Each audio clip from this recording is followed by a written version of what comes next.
Good morning and welcome to WTA's June webinar series with Ribbon Communications. For those of you who don't know, WTA is a national association representing over 380 small rural broadband companies across the United States.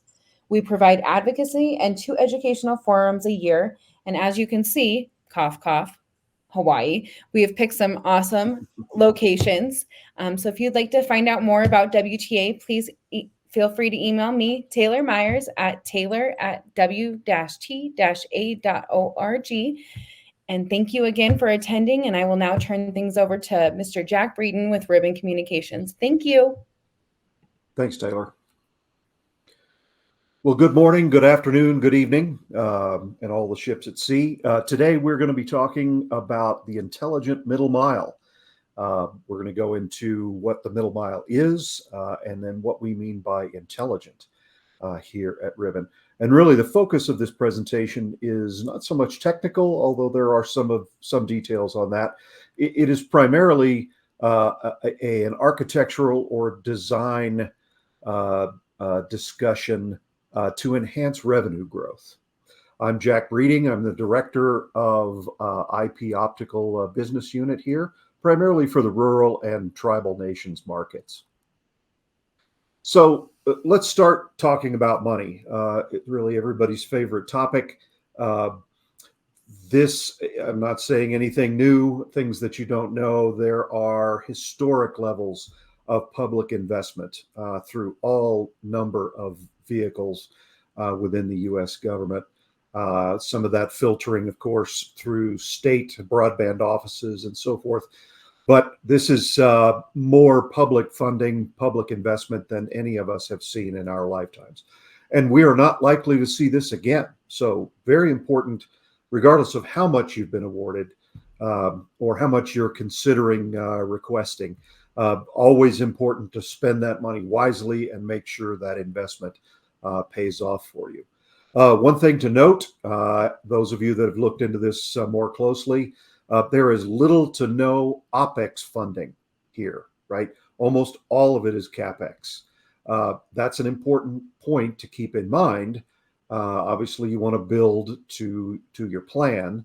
You don't want to overbuild, but whatever it is you build, it has to be sustainable, right? So it's not just initial investment and so forth. It is also, for the long term, how are we going to sustain this network build, and how are we going to get that return on our investment? So I like to use the term cost effective, which means different things to different people. Here's what it means to me and to Ribbon, right? Certainly there is the initial investment you make in hardware. In this case, we're going to be talking about middle mile, but initial investment really runs the gamut from last mile to first mile and, of course, in the middle. What is your return on that investment? And there are a lot of aspects to that. It's not just, what is your monthly revenue stream with existing customers, but what does that system allow you to grow into, right? What new avenues of revenue are you going to be able to add to that ROI calculation? How quickly does it take you to get to that new revenue, right? Is it a long process? Not just in terms of the initial, put fiber in the ground, light it up, and then start offering services. But once you have all of that done, how quickly can you take an order and then get that solution in place, that service in place, and start collecting revenue for that new service? Total cost of ownership, of course, TCO has been with us for a long time. It's a common metric to take a look at both CapEx and OpEx. And of course, the longer the system stays in the ground and producing for you, the lower that cost will get, right? So averaged over a longer period of time, you end up with a much lower TCO. And to that end, what we want to talk about is extending the life of a network beyond what you typically are getting out of your solution, right? There was a time when when network devices would have to be refreshed every few years, right? Well, that certainly has an impact on your bottom line, right? Continual CapEx injections into the equation really make it difficult to justify that total cost of ownership. So what we like to do is bring that into the conversation. So if I can give you, instead of 5 years or 10 years, if I can give you 12 or 15 years on your network without having to do a forklift, then that's certainly worthy of consideration. Okay, so enough about the money. Let's talk about the middle mile, right? So everybody's familiar with the last mile. That's where the customers attach. Not used very often is the first mile. The first mile is also known as the core and typically is called the core, but that's the first mile. In between, as you might guess, is the middle mile, right? Also known as backbone, the transport network. Depending on your technology, it might be the optical network or what have you, right? So the middle mile, as I hope to convince you in this talk, is the appropriate place to put the intelligence in your network. So let's talk a little bit about the last mile. So the last mile is your access devices, typically known as an access network. It can be, small devices on customer prem attached to the outside of a customer's facility, the aggregation device, the one-to-many PON devices, now XGS PON. Of course, it can also be mobile solution of one type or another, fixed wireless, and so forth, right? All of these are qualify, I guess you would say, as members of the access network. So, and they all have a few things in common. Number one, the devices that you buy far outnumber the devices you're going to put in the middle mile or in the core, right? You're going to buy these by the dozens, by the hundreds, or perhaps by the thousands. Because there are so many of them, and because their job really is just to provide a physical on-ramp to the network, they can't be that expensive. Because they can't be that expensive, they can't be high touch. There can't be an awful lot of value add to those devices. They're very good at what they do, which is basically that one-to-many ubiquitous physical on-ramp to your provider network. But that is not the appropriate place to put high-touch service construction, dynamic service and circuit building, and the intelligence in your network. By the same token, the core, very intelligent. Routers can do just about anything, but they're also very expensive. This is where you concentrate the security in your network in terms of firewalls and other security devices. This is also where the biggest pipes are, obviously, because everything is aggregating to that point. It's your internet peering and so forth. So there's a lot of intelligence that goes into the core devices, but for very good reason, they are limited. And their job is to make the big traffic cop decisions on traffic ingressing and egressing your network. So that leaves the middle mile. The middle mile is it provides a few different value adds, if you will. So I'm out in Colorado. Taylor is in Montana. If you live out here in the big square states, then geographic reach becomes a real consideration. If I've got 2,100 kilometers of fiber, then I'm going to need a technology that's going to move light and my data those 2,100 kilometers and do it reliably. So that's where typically optical transport comes into play, but all of that fits within the middle mile, right? That geographic reach. Also, the geography doesn't necessarily have to be as big as Montana. It can be, the Dallas Metroplex. It can be Lexington, Kentucky. It can be Smith County in Kansas, right? Um, but each of these is going to have its backbone appropriately sized and to handle that distribution. And that can be either layer one optical. It can also be switching and or routing.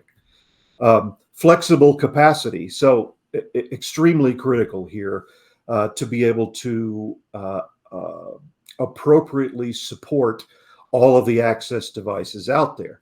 You certainly don't want to limit yourself to only the access devices you have today, because what if you grow? And of course, growth is where additional revenue comes from, or it is one of the places, as you'll find out in a few slides. So that's the other value to a middle mile is that flexible capacity, the ability to spin up new wavelengths, new services, high bandwidth, 100 gig, 200 gig, 400 gig, and above on demand, and to be able to use your existing fiber plant without burning additional pairs of fiber.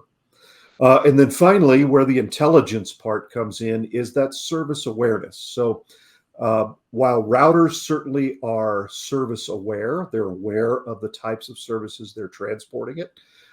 That decision has already been made back in the middle mile.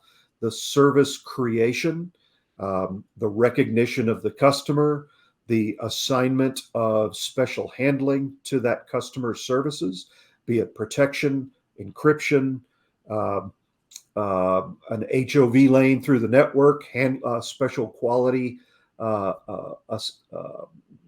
assignments that can be created for that traffic. That is what we call service awareness, and the most appropriate place to put that is in the middle mile. Quite frankly, the access devices, they're busy bringing traffic onto the network. That is not the place for the intelligence.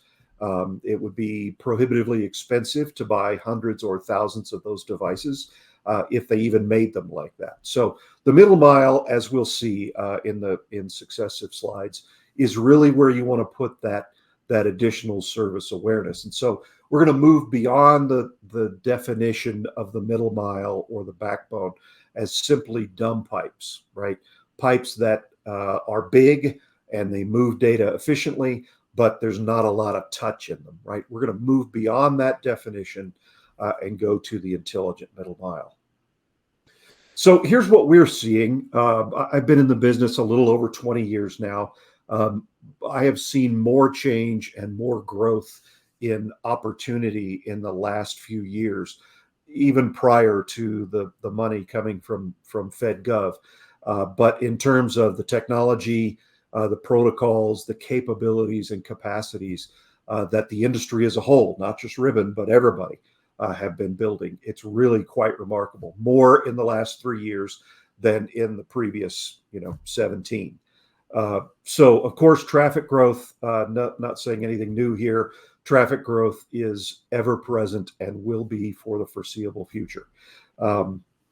Internet growth, but interestingly, specific types of traffic growth are what we're seeing now. Internet used to just be dedicated internet access, right? We had email, we could browse the web, we could get on YouTube and so forth, but all of those were fairly tolerant of latency and delay and so forth, right? Well, we are now seeing types of traffic that are much more advanced and require much higher levels of traffic engineering and special handling, right? Video on demand and voice traffic, of course, telehealth, telemedicine, smart devices that are, smart insulin pumps, pacemakers, blood sugar monitors, things like that are actively communicating with medical providers. And then I have online gaming on here, but I'm going to expand that and call it virtual experiences. We are quickly coming to a point to where a virtual experience, whether it be via headset or some other type of delivery device to your retinas, that those types of experiences are going to move beyond simple gaming um, and entertainment. E-commerce is going to go in that direction. In fact, I think the vast majority of what we're going to see is traffic that is moving into this, virtual world, this 3D world, be it augmented reality or virtual reality. Education, you could have people from around the world all sitting in the same seminar uh, with their avatars, and then the professor, the instructor, is up front, and people can raise their virtual hands and interact as if they were all in the same room. This obviously exists today. And I think that once the cost comes down of the interface devices, you're going to see an awful lot more of that. That all requires very special handling. All right, capacity, we really kind of covered this. Capacity continues to skyrocket. We are now moving 1.2 uh, terabits of data on a single wavelength. The next step will be 1.6. On our roadmap is 2.4 in the intermediate future. So that capacity obviously is going to continue to grow. Topology, as we're putting more and more fiber in the ground, a big part of the broadband initiatives out there today in the rural space. You're seeing more than just simple rings and linears. Number one, you have the financial wherewithal to go ahead and build additional routes that start tending towards partial mesh and full mesh networks. But really, most importantly, what you have, particularly in the layer 3 routed domain, are protocols that can adequately handle that type of topology. The traditional broadband network from 10 or 15 years ago was a ring. Really, it sort of inherited from the Sonnet days, where the primary technologies for protection were ring-based. And it just made sense. And when we moved to ERPS and 8031 and 8032 for protection, those were primary linear and ring protections. Moving to layer 3 and the protocols that have been developed recently within the last few years allows us to build more complex fiber topologies, which gives us more options for protection, more options for lower latency routing, and obviously improving our service area. So topology has changed. At the same time that the protocols have gotten more sophisticated, we're moving to partial and full mesh networks, and we have greater and greater need for traffic engineering. There has been a move in the industry to simplify the protocols and the human interface, right? The management systems of all of this. We would have gotten to a point where you couldn't manage a network with all of this complexity being added to it. But at the same time, in parallel, we have taken definitive steps to simplify what it takes to manage one of these networks. And we'll talk about that as we go forward. Another one that, I think we all dreamed about for years and years, even on the vendor side, was open and unlocked networks. So, there was a day, and some of it still exists, where a vendor would want to just lock in everything in your network. You have to have one vendor, and we do it all, and you have to buy everything from us. And that's not good for you. It's not good for innovation. It's not good for the industry as a whole. And so there are a number of initiatives out there that use the word open. It's almost overused these days. But open is the new buzzword, or it's not really new. It's been going on for a few years now. But open networks where, for instance, you can use third-party optics, third-party pluggable optics. Open networks where we have not just standards-based, but compatible standards-based protocols between different vendors. The Open ROADM solution is an initiative that was begun by the tier one vendors in the country, basically to allow multiple vendors' optical networks to interoperate with each other. And those have been largely successful. So this is a net benefit for you, the customers, for service providers in general. So you're going to see benefit from that if you're not already. And then finally, network convergence. This is instead of multiple pieces within a network all operating from different screens, there is an effort here at Ribbon and perhaps elsewhere to integrate those multiple layers of optical transport, switching, routing, and so forth, and give you more of a single pane of glass, holistic view of what's going on in the network, instead of when there's an error or an outage, having to go screen by screen by screen to try and figure out where the problem is, all the while the clock is ticking and the phones are lighting up. So important to keep that in mind. So here's one of the advances is the right word. One of the advances that's come along in the past couple of years, and this is connecting routers via coherent DWDM optics, but directly connecting them point to point to point. Right. What's missing from this that used to be necessary was all the transponders and muxponders on the optical side that would take your gray wave or your 1310 optic in your router and then convert it to a DWDM wavelength and then put it through your ROADM and pass it on down the line, where at some point it would have to jump off the optical network, go from DWDM light back to a gray wave optic and into your router again, right? Well, that worked just fine, and that was the technology that we had at the time. But what we're doing today is eliminating the transponders and muxponders altogether, plugging the coherent optics directly into the routers in a cleverly named technique called coherent routing.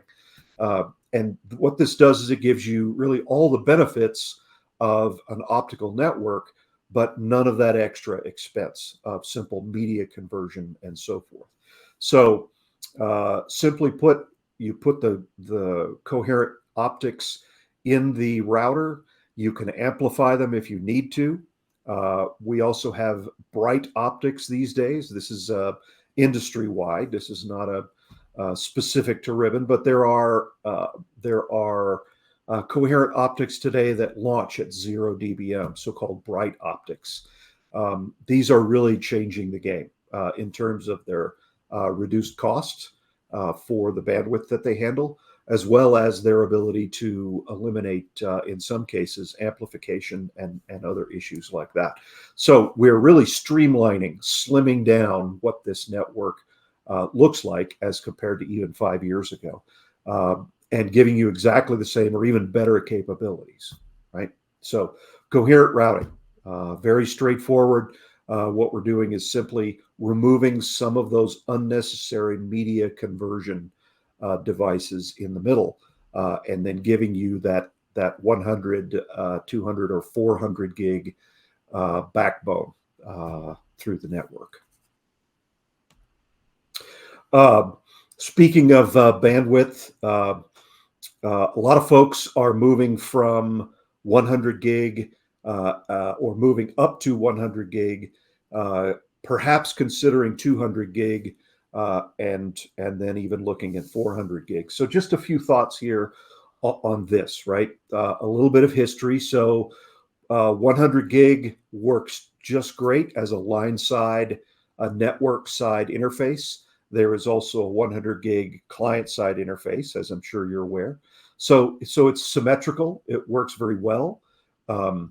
It's also very mature technology, so you can move a 100 gig wavelength pretty much as far as you need to move it without really any limitations in terms of regeneration and so forth. A few years ago, we got the 200 gig line side wavelength, right? So we could do coherent light at 200 gig, but there was no 200 gig client interface. So it was good for combining a pair of 100s, and why not get double bandwidth out of each one of your wavelengths.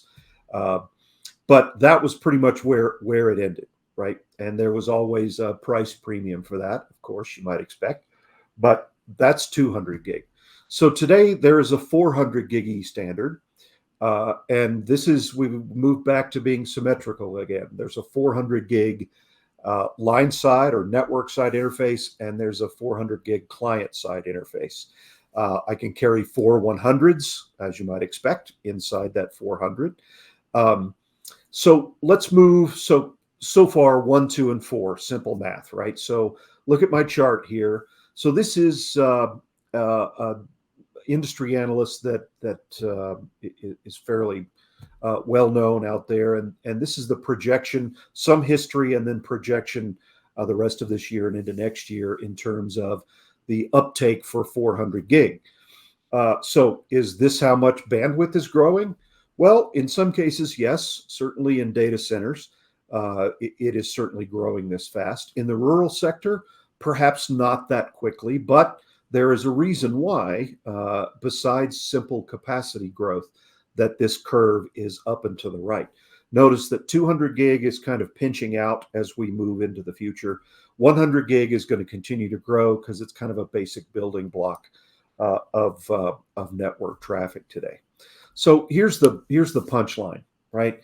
And this is why 400 gig is really sort of our default build for our customers, right? Customers typically will come to us these days and say, I want to go to 400 gig, either a single 400 gig between routers, or we'll start to run 400 gig wavelengths if they elect to go to a DWDM type optical environment.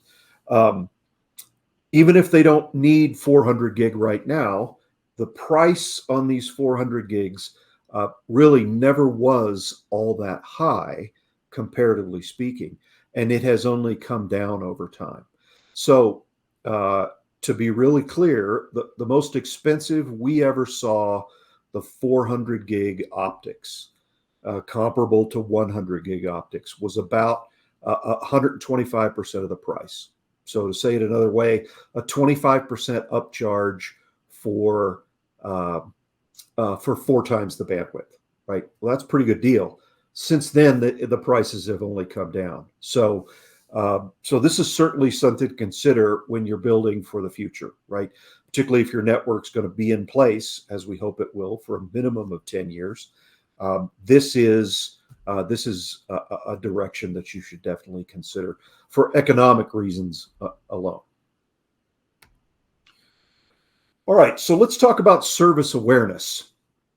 I mentioned it earlier, and certainly the types of traffic that we're seeing and we're going to continue to see growing in the future are these types of traffic that in general are going to require low latency or extremely low latency.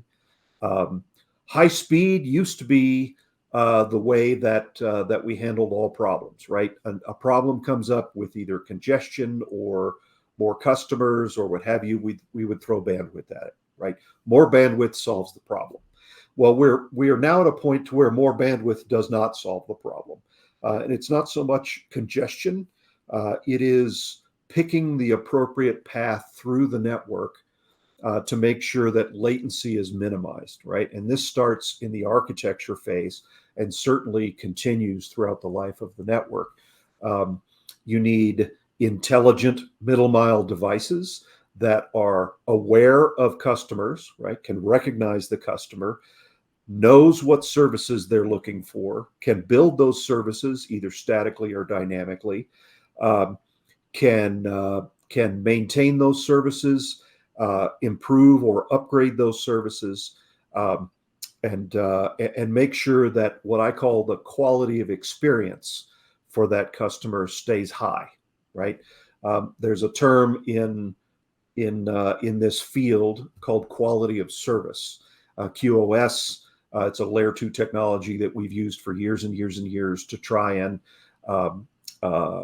put a marker bit on the top of a piece of traffic that would tell it that it's allowed to go ahead of other traffic, right? It's a priority bit, like an HOV lane. Quality of experience is a little different. This is the entire experience that your customer receives from doing business with you through your network, right? And if we maintain that quality of experience, then they're going to keep paying that bill. In fact, they're going to continue to order more services from you when the need arises. Meeting SLAs, of course, is at the bottom line what this is all about. But ideally, what we're talking about here is increasing revenue. Offering these diversified services between mission critical traffic, streaming entertainment services, virtual experiences, your business enterprise residential, and then your basic DIA. There's always going to be kind of a best effort type of service. But what this graphic attempts to illustrate is with the orange, the pale orange in the middle is low latency services. So of mission critical, this is the slice of mission critical traffic that is going to require low latency handling. High availability,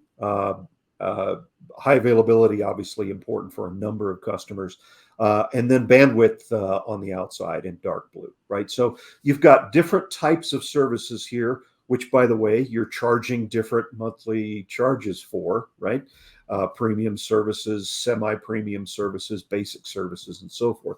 If you're in a situation where you've got a fixed customer base or you're trading customers with your competition at the same rate, you're gaining and losing customers at the same rate, then this is a way to look at improving revenue in your environment.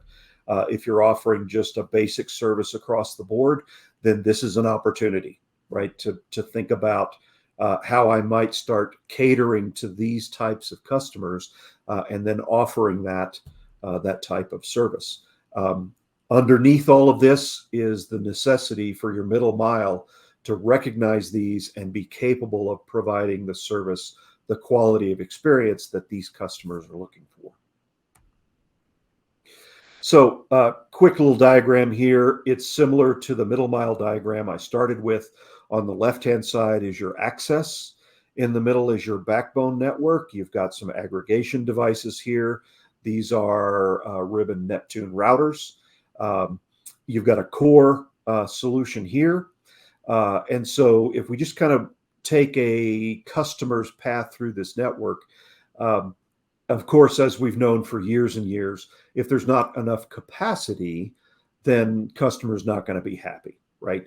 Well, we solved that a long time ago, and you continue to solve that when you upgrade your network to larger capacity, right? This is one that everyone gets, very straightforward. So what I'm introducing now is scaling this network beyond simple capacity, scaling the network so that the diversified service needs of your customer base are served adequately. Because if all you're doing is throwing bandwidth at it, then they're not going to be able to run their low latency services, their virtual experiences, and so forth over your network. And quite frankly, given a 10 to 15 year timeline for a network being in place, what applications are going to come down 5, 6, 7, 8, 9 years from now, right? Well, we have no idea, but I can tell you that they are going to use this type of metric to measure that quality of experience, right? They're going to require bandwidth, they're going to require availability, and they're going to require low latency, right? Because virtually everything's going to some type of visual virtual experience, right? And having that delay, having that pixelization, going digital, whatever you want to call it, is going to hurt that quality of experience and ultimately customer sat, right? So scaling a network in 3 dimensions is the phrase that I use here, right? We're scaling it not just in terms of bandwidth, but also along another axis here to provide the service awareness that network is looking for. Just another graphic for you to take a note on. This is another way to talk about that circular diagram that I showed you a moment ago, um, and just to kind of illustrate that your middle mile is not only the most appropriate place to handle this traffic engineering, this advanced traffic engineering, but it's a balancing act, right? Certain types of traffic, by necessity, and to maximize your revenue, you're going to oversubscribe those. Other types of traffic, the traffic where folks are paying you for reliability and throughput, oversubscribing those customers can be a disaster. Security, always and ever present. Security of a network. We'll talk a little bit more about that in a slide or two, in terms of security is much more these days, as I'm sure you're aware, than just simply putting a firewall in and calling it good. A number of these new funding vehicles have a cybersecurity requirement, and that standard, that certification that you're going to need to provide proof of, is something that we've been working on for quite some time. Telehealth, this, as the baby boomers continue to age, and successive generations, and that medical technology continues to advance, you're going to see intelligent devices, sort of an IoMT, Internet of Medical Things, as additional implants and other devices, monitors, and so forth, communicate over the broadband network back to medical providers. And that traffic, of course, is going to be subject to security requirements, perhaps encryption, high availability, low latency, all of that, palette of metrics, if you will, that we need to be able to use to ensure quality of experience. Here's an example. I just wanted to put this example in there of a technology that is available today, and can be automated in a number of ways. And that's a technology called slicing. Now, you're already familiar with a lot of this if you're running a service provider network. Um, an individual fiber is one way to slice a network, right? So in the very simple and ancient example of running one wavelength over a fiber all by itself, you are slicing that traffic into individual fibers, right? So there is an isolation there of one piece of traffic over another. There is no contention, no congestion, and so forth. Turns out putting one particular customer on a fiber is not the most efficient way to do it, right? So we've come up with DWDM and a number of other technologies that allow us to multiplex or combine traffic and services side by side. So hard slicing versus soft slicing. So as I mentioned, you're already familiar with the term of slicing. It was called something different. MPLS-TP is a good example. Tunneling technologies through your network, that is a soft slice. You are creating a tunnel or a slice through a network for a particular piece of traffic or groups of traffic, right? Segment routing, VPNs, another good example. Hard slicing is the relatively new, the newcomer to this technology. Hard slicing allows us to actually reserve portions of hardware throughout the network. And I'm not talking about an entire switch. I'm talking about a port or a fraction of a port, to reserve memory, CPU cycles, and so forth, and dedicate that hardware to that high priority customer, right?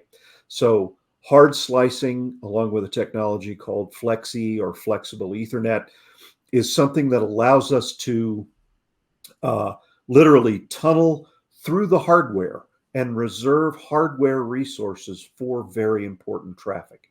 For those of you familiar with quality of service, it's kind of a soft slice. That is, everyone travels the same corridor. but there are velvet ropes, and the people with the VIP badge get to go past the velvet ropes, right? That's one way to do it. Hard slicing is that, except the VIPs get their own corridor all the way through, right? Within the larger environment of fiber and switching and routing hardware, right? So it is QoS on steroids, maybe is another way to describe it. This can be turned up or turned down dynamically, depending on when the need is to meet a particular SLA. If there's bursty traffic coming through that needs a specialized tunnel, a hard slice through the network, that can be initiated with a signal, so that it happens without human intervention, right? So this is one example of taking that level of service awareness and customer detection, immediately identifying it as very critical traffic. Let's say someone's pacemaker just went off, right? As an example. Autonomous vehicles, other types of traffic that when the traffic absolutely positively has to get there, right, immediately. That's where this technology is going to come into play. Obviously, your middle mile has to be capable of this type of thing, right, in order to take advantage of it. So what we talk about at Ribbon is the intelligent middle mile. Again, the middle mile sitting between your access and your core parts of the network. As I hope I've shown in a couple of slides here, and some thoughts I shared with you, this is the appropriate domain to put the intelligence within your network to recognize the traffic coming in from the last mile, or if it's coming back in from the internet through the core, to recognize that customer, recognize the level of service that they are due, and then standing up those services either statically or dynamically. We are using a converged network solution that can utilize the DWDM optical network if one is in place, OTN switching where it makes sense, routing and switching, packet switching technologies, all in a holistic environment managed by a single management system, right? So the service awareness, I think, is probably, if I were going to have you take one thing away from this presentation, it would be that your middle mile needs to be service aware, because this is where your customers are going, and therefore this is where your revenue is going to be most available, right? Particularly if you're currently running fairly straightforward, simple DIA services, and maybe just 100 meg, 200 meg, 500 meg, or 1 gig services. These types of premium services are where your revenue is going to come from in the future.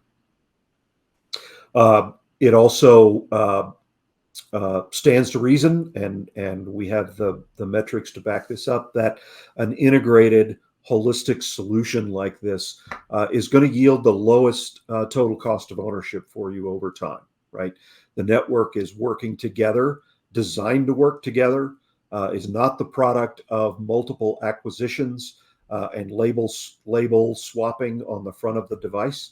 All of these are devices that are organically developed and designed to work together to provide that for you.